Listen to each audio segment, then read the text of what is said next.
மருதுபாண்டியர்களுக்கு சிவகங்கையில் சிலை வேண்டும் என்பதற்காக உலகம் போற்றும் பாரத பிரதமர் நரேந்திர மோடி அவர்கள் தலைமையேற்றிருக்கும் பாரதிய ஜனதா கட்சி சார்பாக நடக்கும் இந்த கவன ஈர்ப்பு ஆர்ப்பாட்டத்திற்கு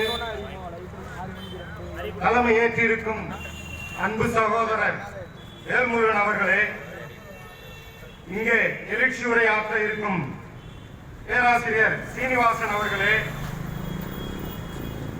சசிகுமார் அவர்களே,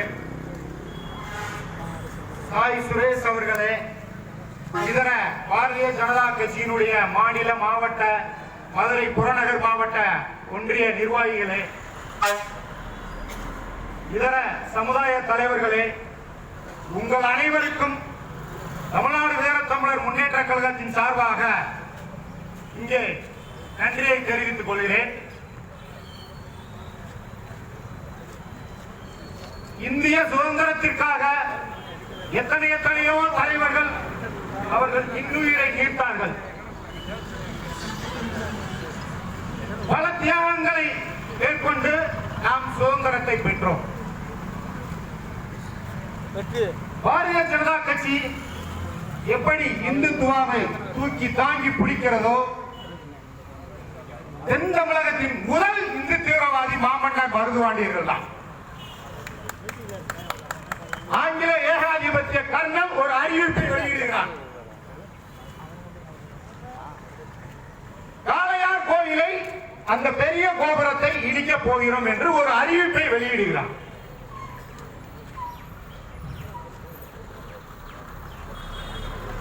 அதற்கு அப்போது இருந்த சில துரோகிகள் மாமன்னர் மருதுபாண்டியர்கள் வளரியில் தேர்ச்சி பெற்றவர்கள். அந்த காலத்தில் ஒரு நடைமுறை இருந்தது, அதாவது மன்னனை கொன்றுவிட்டால் நாட்டை கைப்பற்றி விட்டோம் என்பது. அப்ப அந்த கர்னல் கொன்றுவிட்டால் ஆங்கில ஏகாதிபத்தியம் மாமன்னர் மருதுபாண்டியர்களுடைய கைவசம் வந்துவிடும் என்பதற்காக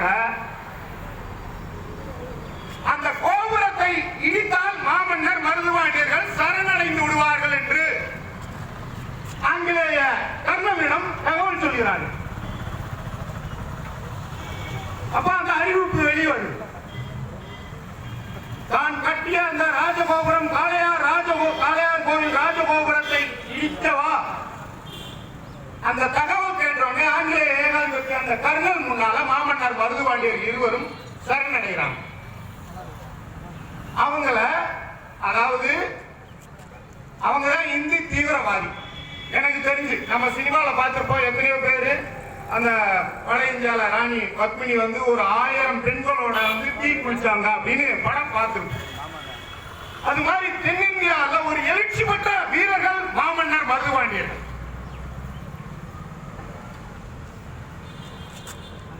அதாவது புலி கூட சண்டை போட்டதுனால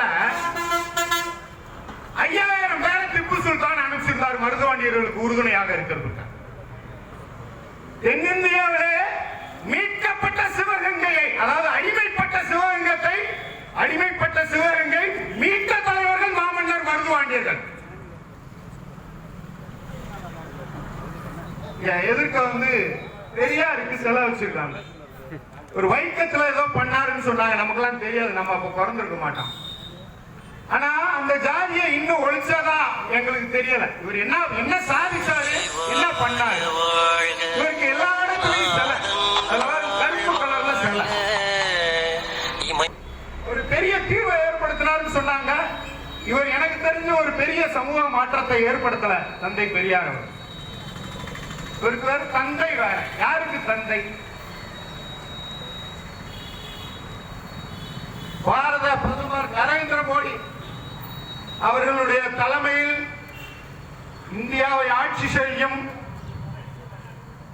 நரேந்திர மோடி அவர்களுக்கும் ஊபி முதல்வர் போன்ற ஆதித்யநாத் அவர்களுக்கும் அகமுடைய சமுதாயம் எப்போதும் உடன் இருக்கும். இந்துத்துவாவை தூக்கி நிறுத்துவதில் எங்கள் மாமன்னர் மருதுபாண்டியர் வகை வழியில் நாங்கள் பாரதிய ஜனதாவுக்கு எப்போது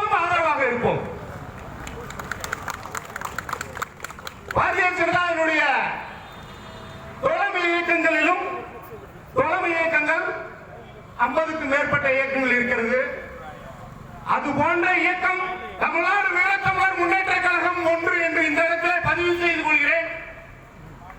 பாரதிய ஜனதா கட்சிக்கு ஒரு இன்னல் ஏற்பட்டால் நம்முடைய சமுதாயத்தினுடைய பிரதிநிதியாக நாங்கள் வந்து நிற்போம். இந்துத்துவாவை காப்போம். மருந்து பாண்டியர் புகழ், அவர்கள் புகழ் இன்னும் பல ஆண்டுகள் ஓங்கட்டும். சிவகங்கையில் சிலை வைக்கவில்லை என்றால் இது போன்ற பல போராட்டங்களை செய்வதற்கு தமிழ்நாடு வீரத்தமிழர் முன்னேற்ற கழகமும் பாரதிய ஜனதா கட்சிக்கு உறுதுணையாக இருக்கும்.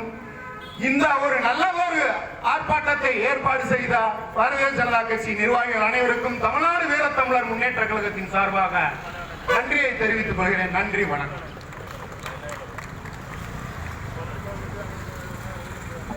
நல்லது கவன உரையாற்றிய